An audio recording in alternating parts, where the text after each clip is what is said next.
the child was very young. Jonathan could see that. His own sister was 7 years old, and this boy was not close to her in size.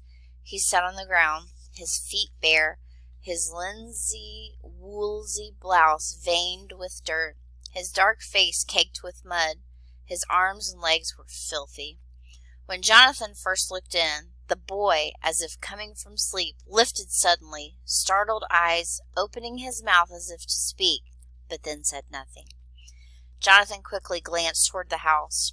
The young soldier was standing on the porch, staring into the distance beyond the shed. He did not notice Jonathan. Jonathan turned back to the boy. "Don't talk," he whispered quickly as he put a hand to the boy's mouth.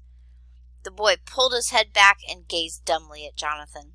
Jonathan returned the look, trying to understand his own feelings, which were now in a jumble again. Should he tell the Hessians what he had found or not? He glanced about the shed.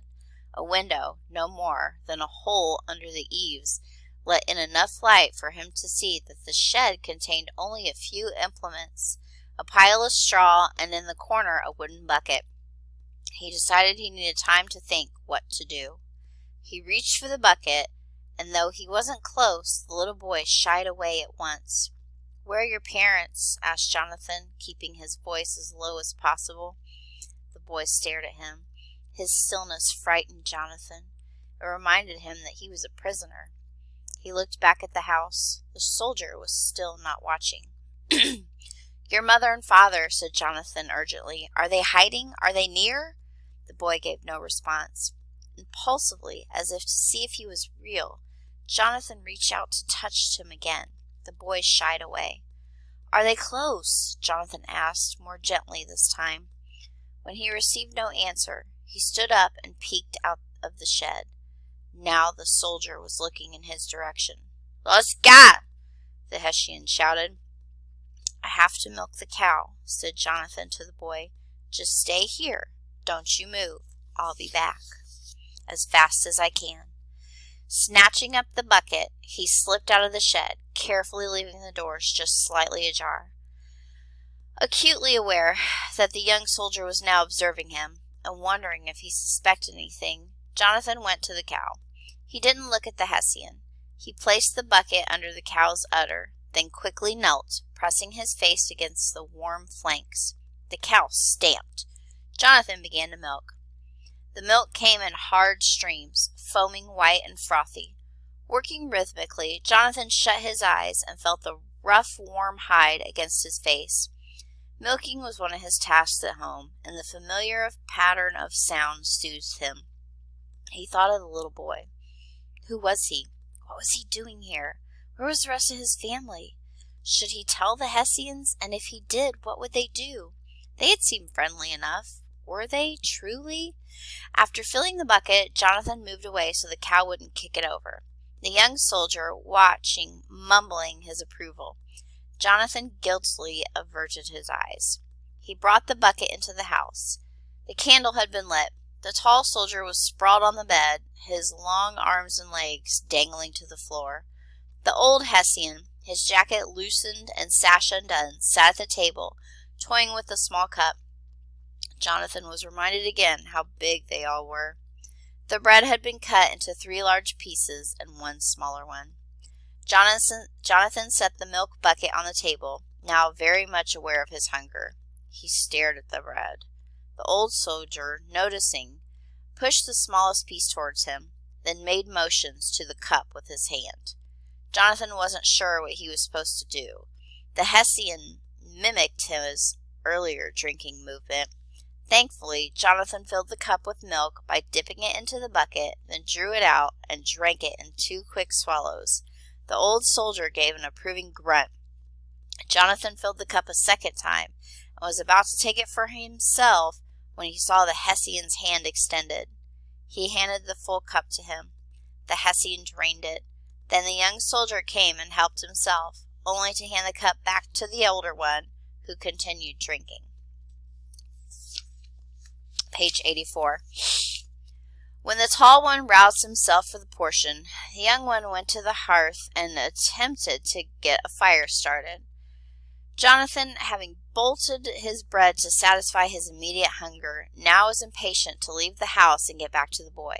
He tried to think of some excuse to go, then considered whether or not he should tell the soldiers. He wanted to. The cow began to low again. The soldiers ignored it until, when it persisted, the young one stood up and waved Jonathan towards the bucket and the door. Jonathan moved slowly. He picked up the bucket and started for the door. There he paused to see if anyone would follow. Casually, the young soldier stood up and lumbered after. Jonathan milked the cow again. The bucket filled more slowly this time. As Jonathan worked, he kept going over what to do in his mind. More than once he glanced up at the soldier, who was hardly keeping any watch on him at all. One moment Jonathan wanted to tell him. The next moment he did not, confused anew about whether the Hessians were his friends or enemies. When he obviously could get no more milk from the cow, Jonathan stood up. "Fertig?" asked the Hessian. "I have to take care of the cow," said Jonathan, almost without thinking, and handed the bucket to the soldier. He pointed to the cow, then to the shed. Comprehending, the soldier shrugged, then turned and took the bucket inside, leaving Jonathan alone. For a moment, Jonathan just stood there, taking in deeply the realization that the young soldier was completely trusting him. Uneasy, he grabbed hold of the rope, which was dangling from the cow's neck, and led her towards the shed. 6:30. The cow went docilely, without complaint. At the shed door, Jonathan tied the rope to a post and, with a quick glance back over his shoulder, carefully opened the door. The boy was still there. He looked up at Jonathan. Jonathan sidled in, angling the door so that if one of the soldiers came out on the porch, he would not be able to see in, yet leaving enough of an opening to allow some light. He squatted by the boy's side. "Where are your parents?" he whispered, repeating the question he had asked before. "I need to know." The boy only looked at him through the dim light. Jonathan studied his face as if the puzzle could be untangled there. The boy's eyes were tired, his mouth a soft, tremulous frown. His dreary sadness made Jonathan uneasy. Something had happened. "Your parents," Jonathan tried, urgency returning to his voice. "Your mother, is she coming back? Mama?" A flicker of understanding sparked the boy's eyes. His mouth twitched slightly. His face softened. For a moment, Jonathan thought the boy might cry. Then, in a tentative gesture, the boy lifted a hand and pointed. Jonathan looked where the boy had pointed. It made no sense.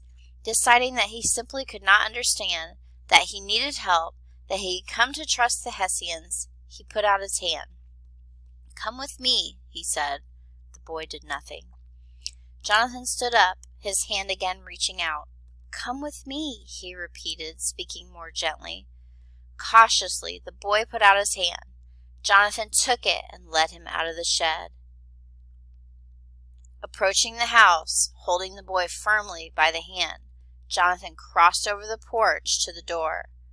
There he paused briefly before going inside. It was the old soldier, 6:35. It was the old soldier who saw them first. "Mein Gott!" he cried. The tone of his voice brought the other two around, one from his resting place on his bed, the other from the hearth. They all looked down at the boy. Never had the soldiers seemed more enormous to Jonathan than they did then. "Whaher cometh der?" asked this younger soldier. "He was in the shed," Jonathan replied, not knowing if he was answering the question. "He was just sitting there. I asked him where his parents were. He won't answer." The Hessian exchanged glances. Then the young one shrugged and laughed and returned to his bed, while the tall one, frowning, went back to the hearth. The old one took up his seat at the table and kept rubbing a hand along his mustache. The boy had not moved, clearly preferring to stay with Jonathan. "Can you tell me where your mother is?" Jonathan asked the boy. Then, remembering that he responded to the word "mama," he used it. Again there was a reaction. The boy looked around as if trying to gain a sense of direction. At last he pointed. The young soldier had propped himself up on one elbow. "Wasager?" he pointed. "Your mama," Jonathan repeated directly into the boy's face and speaking very slowly. "Where?" "Mama." For a moment the boy gazed at Jonathan and then began to tug at him. Jonathan allowed himself to be led toward the door. Then he stopped and with a look appealed to the Hessians. The two turned at the older one, who, scowling, stood up. As Jonathan, led by the boy, went out, the soldiers followed. 6:45. Jonathan found the boy's parents out beyond a small field, not far from the rear loop of the fence. It was an area where the woods had started to reclaim the land. A man, Jonathan assumed it was the boy's father, lay on his back, his arms wide to either side, his eyes closed, dead. The woman, also dead, lay face downward. Their clothing was wet, torn, pink with blood. The woman's hair, long and gray, draped over her neck like a fringed shawl. For a moment the boy simply stood next to the bodies. Then he sat down and began to play with his mother's hair, attempting with awkward fingers to braid it. His face was blank. Jonathan was deeply shaken, unwilling to accept what was before his eyes. How could this happen? Who could have done it? The three Hessians approached, carrying their guns. Their uniforms were in disarray. Seeing the bodies, they stopped short. Jonathan scrutinized the soldiers' faces. Mostly they seemed to show annoyance. He felt a sudden spasm of anger. Why didn't they react more? "Are these your parents?" Jonathan asked the boy. His voice seemed too loud.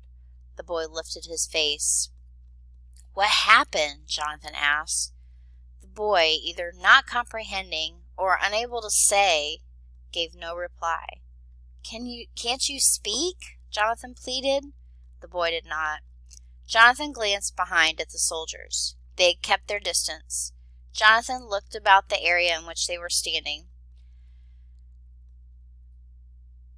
The encroaching trees, the field beyond, the darkness that had thickened. The sky had almost disappeared. For what he could see of the rest of the world, they might have been on an island.